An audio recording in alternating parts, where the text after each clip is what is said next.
నమస్తే, నేను మీ ఎంవి నాయుడు. ఈరోజు విజయనగరం ప్రధాన విషయాలు చూద్దాం. తీరంలో అలజడి. నెల్లిమల్ల మండలం చింతలపల్లి తీరంలో ఎగసపడుతున్న అలలు. బంగాళాఖాతంలో ఏర్పడిన అల్పపీడన ప్రభావంతో గత వారం రోజులుగా జిల్లాలో భారీ వర్షాలు కురుస్తూ ఉన్నాయి. మరో 3 రోజుల పాటు అతి భారీ వర్షాలు కురిసే అవకాశం ఉందని వాతావరణ శాఖ అధికారులు హెచ్చరికలు జారీ చేశారు. ఆదివారం తీరంలో అలల ఉద్రిక్తత, మత్స్యకారులు వేటకు వెళ్లలేక ఇళ్లకే పరిమితమయ్యారు.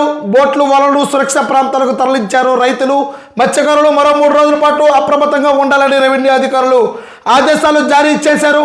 చూస్తూనే ఉన్నాం, బంగాళాఖాతంలో ఏర్పడిన ఇక్కడ అల్పపీడన ప్రభావంతో గత 3 రోజులకైతే మాత్రం వాతావరణం మొత్తం కూడా మారిపోయింది. దీంతో మత్స్యకారులందరూ కూడాను ప్రభుత్వం అలర్ట్ చేస్తున్నట్టుగా మనకు తెలుస్తూనే ఉంది. అలాగే రైతన్నలు కూడాను ప్రతి ఒక్కరు కూడాను అలర్ట్గా ఉండాలన్నట్టుగా ఇక్కడ రెవెన్యూ శాఖ అధికారులు ఇక్కడ చెప్తూ ఉన్నట్టుగా మనం స్క్రీన్పై మనం చూస్తూనే ఉన్నాం.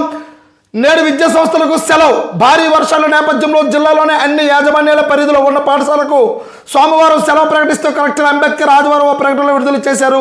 విద్యార్థులు ఇబ్బందులు పడకుండా, ప్రమాదాలు జరగకుండా ఉండేందుకు ఈ నిర్ణయం తీసుకున్నట్టుగా తెలుస్తూనే ఉంది. అలాగే ఇప్పుడు బంగాళాఖాతంలో ఏర్పడిన అల్పపీడన ప్రభావం అయితే మాత్రం ప్రతి ప్రైవేట్ సంస్థలు, విద్యా సంస్థలు, ఎందుకంటే భారీ వర్షాలు, అతి భారీ వర్షాలు కురిసే అవకాశం ఉంది కాబట్టి ప్రతి విద్యా సంస్థలు కూడా సెలవు ప్రకటించినట్టుగా జిల్లా కలెక్టర్ అంబేద్కర్ తెలుపుతూ ఉన్నట్టుగా మనం చూస్తూనే ఉన్నాం. అలాగే బొబ్బిల్లో ఒక ప్రధాన విషయం మనం చూద్దాం. చెరువుల పునరుద్ధరణకు ప్రాధాన్యం ప్రతిపాదనలు కోరిన ప్రభుత్వం శిథిలమైన బొబ్బిలి పట్టణంలోని భైరవ సాగరం తూములు చూస్తూనే ఉన్నాం. 100 ఎకరాల ఆయకట్టు కలిగిన ఈ చెరువులకు మహాదశ పట్టనుంది. మరమ్మతులు, పునరుద్ధరణ, ఆధునీకరణ ప్రతిపాదనలు తయారు చేయాలని ప్రభుత్వం నుంచి ఆదేశాలు రావడంతో అధికారులు వాటిపై సర్వే చేపట్టారు. ప్రస్తుతం ఖరీఫ్ సీజన్ కావడంతో కొన్ని చెరువులు నీటితో నిండి ఉన్నాయి. వాటి స్థితిగతులు గుర్తించి నివేదికలు ఎవరున్నారు, రెవెన్యూ అధికారుల నుంచి కూడా వివరాలు సేకరిస్తూ ఉన్నారు. ప్రపంచ బ్యాంకు నిధులతో పనులు చేపట్టే అవకాశం ఉంది. జిల్లాలోని జలవనరుల శాఖ అధికారులు దీనిపై సమగ్ర సర్వే ప్రారంభించారు. క్షేత్రస్థాయిలో చెరువుల దుస్థితి ఎలా ఉందో గుర్తించి నివేదికలు తయారు చేయనున్నారు. జిల్లాలో 9,000 చెరువులు ఉన్నట్లు అధికారిక లెక్కలు చెబుతూ ఉన్నాయి. వీటిలో 100 ఎకరాల ఆయకట్టు పైబడినవి సుమారు 600 వరకు ఉన్నాయి. వాటి పరిధిలో సుమారు 50,000 ఎకరాల భూములు సాగు అవుతూ ఉన్నాయి. చాలా చెరువులు, తూములు, చెట్టలు పాడైపోతూ ఉన్నట్టుగా ఇవి ఇప్పుడు గాలిలో పడనున్నాయన్నట్టుగా తెలుస్తూనే ఉంది. జిల్లాలోని అత్యధికంగా బొబ్బిలి నియోజకవర్గంలోని 1363 చెరువులు ఉన్నాయి. వీటిలో 100 ఎకరాలకు పైబడినవి 52 ఉన్నాయి. గత ప్రభుత్వంలో పూర్తిగా నిర్లక్ష్యానికి గురయ్యాయి. సుమారు 30 కోట్లతో ప్రతిపాదనలు పంపినా కార్యరూపం దాల్చలేదు. గత ప్రభుత్వంలో నాబార్డు నిధులతో మరమ్మతులు చేస్తామని చెప్పుకొచ్చారు, కానీ ఒక తూము నిర్మించిన దాఖలాలు లేవు. తెల్ల మండలంలోని లోచెర్ల అలెగ్జాండర్ చెరువు, చప్టాలు, మదుపులు పాడయ్యాయి. ఈ గ్రామానికి ఇదే కల్పతరువు. వెలగవలసలోని వెంకటరాయుడు చెరువు, కొరటం, బొంకురు, తెల్లం, గురమ్మ చెరువులకు మరమ్మతులు చేయలేక చాలా ఇబ్బంది పడుతూ ఉన్నట్టుగా మనం చూస్తూనే ఉన్నాం. చెరువులకు సంబంధించి సమగ్ర వివరాలకు సంబంధించి ఇంజనీర్లకు కోరాం. ఇవి వచ్చాక ప్రతిపాదనలు పంపుతాం. ప్రభుత్వం వీటిపై ప్రత్యేక దృష్టి సారించినట్టు ఎస్సీ జలవనరుల శాఖ అప్పారావు ఇక్కడ చెప్తూ ఉన్నట్టుగా తెలుస్తూనే ఉంది. ప్రధానంగా అయితే మాత్రం కూటమి ప్రభుత్వం వచ్చిన తర్వాత జిల్లాలోనే కాదు, రాష్ట్రంలో ప్రతి ఒక్క చెరువును కూడా పునరుద్ధరించడానికి కోట్ల రూపాయలు అయితే వెచ్చించడానికి సిద్ధం చేస్తున్నట్టుగా తెలుస్తూనే ఉంది. అందులో ప్రధానంగా అయితే మాత్రం విజయనగరం జిల్లాలో బొబ్బిల్లోనే 1363 చెరువులు ఉన్నట్టుగా ఇక్కడ నివేదికలో తేలింది. అయితే దీన్ని ప్రధానంగా చూస్తున్నాం శిథిలమైన బొబ్బిలి పట్టణంలోని భైరవ సాగరం తూములు అన్నట్టుగా చూస్తున్నాం. ఎక్కడ చూసినా సరే చాలా వరకు అయితే మాత్రం ప్రభుత్వ భూములు, చెరువులు అన్నీ కూడా కబ్జాకు కూడా గురయ్యాయి. కాబట్టి ప్రతి దానికి కూడా సర్వే చేపించి వాటి నివేదిక కావాలనేట్టుగా అధికారులకైతే మాత్రం అప్రమత్తం చేస్తున్నట్టుగా తెలుస్తూ ఉంది. ఒక పక్క చాలా వరకు అయితే మాత్రము ప్రభుత్వ భూములు చాలా వరకు అయితే మాత్రము ఆక్రమణకు గురైనట్టుగా చాలా ఉన్నాయి. అందులో ప్రధానంగా బొబ్బిలి పట్టణంలోని భైరవ సాగరం అయితే మాత్రం చెరువు చాలా కబ్జా అయినట్టుగా తెలుస్తూ ఉంది. అయితే ప్రభుత్వ అధికారులు ఒక పక్క దశ నిర్దేశం చేస్తున్నప్పటికీ కూడా పేటరైపోతున్నారు భూ కబ్జాదారులు.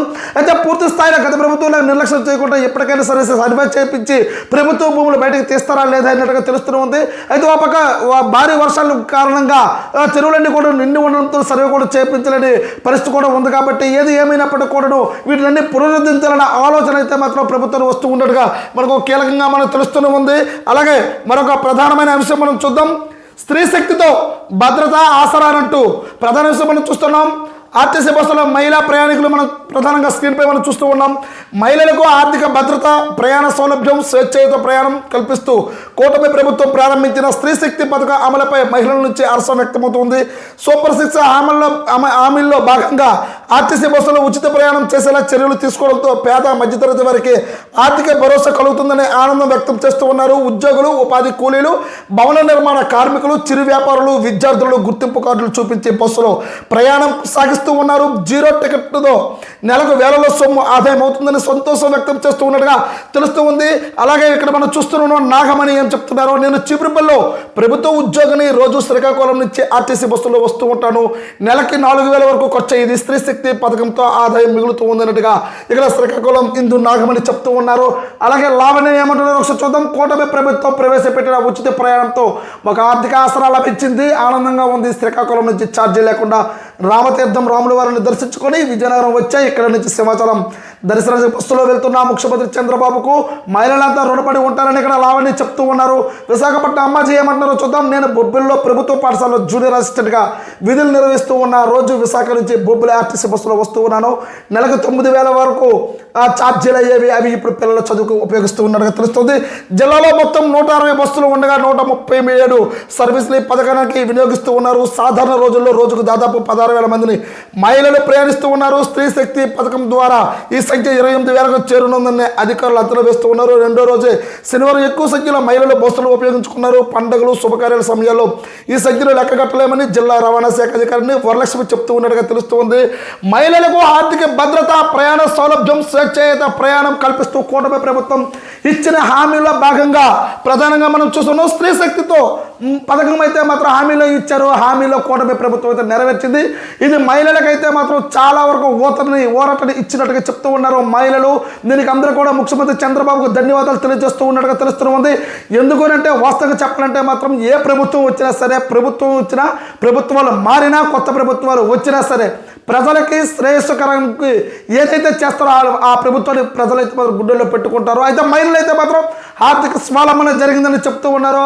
ఎందుకంటే అసలు పూలు అమ్ముకోవాలన్నా సరే, పాలు అమ్ముకోవాలన్నా సరే, ఎక్కడికి వెళ్ళాలన్నా సరే, గుడికి వెళ్ళాలన్నా, బడికి వెళ్ళాలన్నా, అసలు స్త్రీ అనేది బయటకు అడుగు పెట్టాలంటే మాత్రం ఖచ్చితంగా అక్కడ ఉన్న భర్త పైన ఆధారపడము, లేకపోతే ఇంటి పైన పెద్ద పైన ఆధారపడడం అనేది 20 రూపాయలు అవనివ్వండి, 10 రూపాయలు అవనివ్వండి, 30 రూపాయలు అవనివ్వండి, ఏదైనా సరే ఆ ఇంటికి భారం అనేది ఖచ్చితం. ఎందుకంటే పిల్లలు, విద్యార్థులు కూడా బయటకు వెళ్ళాలంటే నాన్న ఒక 30-40 రూపాయలు కావాలి. ఎందుకంటే అప్ అండ్ డౌన్ ఒక 50-60 రూపాయలు మనం వెళ్ళవలసి వస్తుంది. కాబట్టి ఇదంతా కూడా సూపర్ 6 హామీల్లో భాగంగా ఇచ్చారు. హామీలు అయితే మాత్రము నెరవేర్చారు. మహిళలకైతే మాత్రము ఫ్రీ బస్ విషయంలో అయితే మాత్రం చాలా హ్యాపీగా ఉన్నట్టుగా ఇక్కడ తెలుస్తూనే ఉంది. వాళ్ళ గుర్తింపు కార్డులు పట్టుకొని వాళ్ళకి సంబంధించిన రాష్ట్రంలో ఎక్కడికి వెళ్ళాలన్నా సరే, వాళ్ళ యొక్క వ్యక్తిగత ప్రయాణాలకు అవనివ్వండి, దేనికైనా సరే వాళ్ళకైతే మాత్రం హామీల్లో మేము ఏవైతే మాత్రం కూటమి ప్రభుత్వం నమ్మి మేము ఓటు వేసామో ఆ హామీ ప్రకారంగా మాకు మహిళలకైతే మాత్రం ఫ్రీ బస్సు చేయడంలో అయితే మహిళలందరూ కూడా హర్షణ ఏతనాలు అయితే మాత్రము ఇక్కడ వ్యక్తం చేస్తున్నట్టుగా తెలుస్తుంది. అయితే కొన్నింటికి మాత్రము లగ్జరీ బస్సులకి వాటికైతే ప్రభుత్వం భారాలు పడుతూ ఉంటాయి. కాబట్టి వాటికి సంబంధించి వాళ్ళ యొక్క ప్రభుత్వం కూడా ఒక పక్క ఆలోచిస్తుంది. పల్లె వెలుగులోని కానీ వాళ్ళ యొక్క ఎక్కడికి వెళ్ళాలో వాటి యొక్క దేనికైతే ప్రభుత్వ నియమ నిబంధనల ప్రకారంగా వెళ్తూ ఉన్నప్పటికీ వాటికి సంబంధించిన ట్రావెల్ చేస్తూ ఉన్నారు. మహిళలంతా అయితే మాత్రము చాలా సంతోషకరంగా ఉందన్నట్టుగా తెలుస్తుంది. రాబోతున్న రోజుల్లో అయితే మాత్రం ఇంకా పూజలు, ఇంకా రాబోతున్న రోజు శుభకార్యాలకి అయితే మాత్రం ఎక్కువ మంది ఇప్పుడు కూటమి ప్రభుత్వం ఇచ్చిన హామీల్లో భాగంగా అయితే మాత్రము ఫ్రీ బస్ అయితే మాత్రం ఎక్కువ మహిళలు దీన్నే ఎక్కువ ఎంచుకుంటున్నట్టుగా మనకి ఇక్కడ తెలుస్తూనే ఉంది. అలాగే మరొక ప్రధాన విషయం చూద్దాం. కురిసింది వాన, మురిసెను రైతన్న, గోడపాలెం వద్ద పొంగి ప్రవహిస్తున్న పాలగడ్డ జలాశయం మనం చూస్తున్నాం. నైరుతి ఋతుపవనాలు అల్పపీడన ప్రభావంతో ఆదివారం జిల్లా వ్యాప్తంగా కుండపోత వర్షాలు కురిశాయి. ఖరీఫ్ సీజన్పై ఆరంభమై నెలన్నర దాటిన సరైన వర్షాలు లేక ఆందోళన చెందుతున్న అన్నదాతలకు ఊరట కలిగించింది. ఇంతవరకు పూర్తి స్థాయిలో వరి నాట్లు పడలేదు. నీరు లేక ఎండిపోతున్న వరి నాట్లు, మొక్కజొన్న పంటలకు ఈ వర్షాలు జీవం పోసాయి. రైతులు పొలాల్లో దమ్ములు పట్టి నాట్లు వేయడానికి సిద్ధపడుతూ ఉన్నారు. భారీ వర్షాలతో చెరువులు, కుంటలు పొంగు పొర్లుతూ ఉన్నాయి. దీంతో అమ్మయ్య ఈ ఏడాది కరువు తప్పిందినట్టు రైతులు మురిసిపోతూ ఉన్నారు. మనం చూస్తున్నాం జిల్లాలో సాగునీటి చెరువులపై ఆధారపడే 504 గ్రామాలు రైతులు వరి సాగు చేస్తున్నారు. సరైన వర్షాలు లేక జూలై నెలాఖరు నాటికి చెరువుల్లో నీటి లభ్యత 26% మాత్రమే ఉంది. ప్రాజెక్టుల కాలువల నుంచి వచ్చే నీటి ఆధారంగా 312 గ్రామాల్లో రైతులు పంటలు సాగు చేస్తూ ఉన్నారు. ఇంతవరకు కాలువలో నీటి లభ్యత 29% వరకే ఉంది. ప్రస్తుతం విస్తారంగా కురుస్తున్న వర్షాలతో జలాశయాలు, చెరువులు, కుంటలు జలకాలను సంతరించుకున్నట్టుగా మనకు తెలుస్తుంది. జిల్లాలో 21 మండలాల అధిక వర్షపాతం అయితే మాత్రం నమోదైనట్టుగా తెలుస్తుంది. జిల్లాలో ఆదివారం సగటు వర్షపాతం 7.2 మిల్లీమీటర్లు కాగా సాయంత్రానికి 5 గంటలకి 26.1 మిల్లీమీటర్ కురిసింది. వంగర, మెరకపుడతం, దత్తి రేజరు, గజపతి నగరం, గుర్ల మండలంలో సాధారణ కంటే తక్కువ, నెల్లిమర్ల మండలంలో సాధారణ వర్షపాతం నమోదైంది. మిగతా 21 మండలాల్లో సాధారణ కంటే అధికంగా వర్షం కురిసింది. బాడింగి, మెంటాడ, వేపాడ, ఎల్కోట, కొత్తవలస, పోస్పట్రేక, డెంకాడ, భోగాపురం మండలం అత్యధికంగా పడింది. భోగాపురం మండలంలో పోలిపల్లి వద్ద జాతీయ రహదారిపై వరద నీరు ప్రవహిస్తూ ఉండడం మనం చూస్తున్నాం. ఇక్కడ ప్రధానంగా అయితే మనం అంశం చూస్తున్నాం. నైరుతి ఋతుపవనాలు అల్పపీడన ప్రభావంతో జిల్లా వ్యాప్తంగా అయితే మాత్రం భారీ వర్షాలు అయితే కురిశాయి. రైతన్న నాటులు వెయ్యాలా వద్దా, వేసిన నాటులు ఎండిపోతూ ఉన్నాయి. రైతన్న అయితే మాత్రం ఆకాశాల వైపు చూస్తూ ఉన్నట్టు తరుణంలో అయితే మాత్రము కరుణించాడు వరుణించాడు అనేటట్టుగా తెలుస్తుంది. రైతన్న అయితే మాత్రం చాలా ఆనందం వ్యక్తం చేస్తున్నారు. ఈ ఏడాది అసలు మనం వరిని పండించగలమా, ఈ ఏడాది ఆకు పోతుందా అన్నట్టుగా చాలా బాధలు ఇబ్బందులు పడుతున్న తరుణంలో అయితే మాత్రం ఆకాశాల వైపు చూస్తూ రోజులు గడుపుతున్న తరుణంలో అయితే మాత్రం వరుణుడు కరుణించాడు. రైతన్న ఆనందం వ్యక్తం చేశాడు. ప్రస్తుతానికైతే మాత్రం భారీ వర్షాల వల్ల ప్రతి ఒక్క పొలం కూడా భూమి తల్లి అయితే మాత్రం చినుకుతో తల్లడిల్లి ప్రతి ఒక్క నాటును కూడాను వేసే పరిస్థితి కనబడుతూ ఉంది. రైతన్న అయితే మాత్రం ఆనందం వ్యక్తం చేస్తూ ఉన్నాడు. ఈ ఏడాది మేము దమ్ము చేయగలమా, ఖరీఫ్ పంటను పండించగలమా అనే తరుణంలో అయితే మాత్రం ఇక్కడ అల్పపీడన ప్రభావం వల్ల అయితే మాత్రం అందరూ కూడాను చాలా హ్యాపీగా ఇక్కడ రైతన్న అయితే మాత్రము సంతోషకరంగా ఖచ్చితంగా అయితే మాత్రం జలాశయాలపైనే ఆధారపడుతూ ఉంటుంది ఉత్తరాంధ్ర ప్రజలు, ఉత్తరాంధ్ర రైతాంగం మొత్తం కూడాను జలాశయాలపైన లేకపోతే పైనుండి కరెంటు పైన మనం చూడవలసిన ఆకాశం వైపు చూడవలసిన పరిస్థితి ఏర్పడుతున్న తరుణంలో అయితే మాత్రము భారీ వర్షాలు పడుతున్నాయి. రైతన్న అయితే మాత్రం ఆనందం వ్యక్తం చేస్తున్నట్టుగా తెలుస్తూ ఉంది. కాబట్టి రైతుకు చేతికి పుట్టుకొచ్చినంత వరకు కూడాను చేతికి వచ్చినంత వరకు కాబట్టి జలాశయాల నుంచి కూడాను ఎప్పటి వరకు అయితే మాత్రం చాలా తూములు చట్టాలు ఇవన్నీ కూడా తయారు చేయకపోతే మాత్రం చాలా ఇబ్బంది పడతారు. కాబట్టి ఇప్పటికైనా సరే అధికారులు అప్రమత్తమయ్యి రైతుకు కావాల్సిన నీరు అందించవలసిందన్నట్టుగా ప్రజలు వాపోతున్నట్టుగా తెలుస్తూనే ఉంది. చూస్తూ ఉండండి ఎంఈ న్యూస్. నేను మీ ఎంఈ నాయుడు.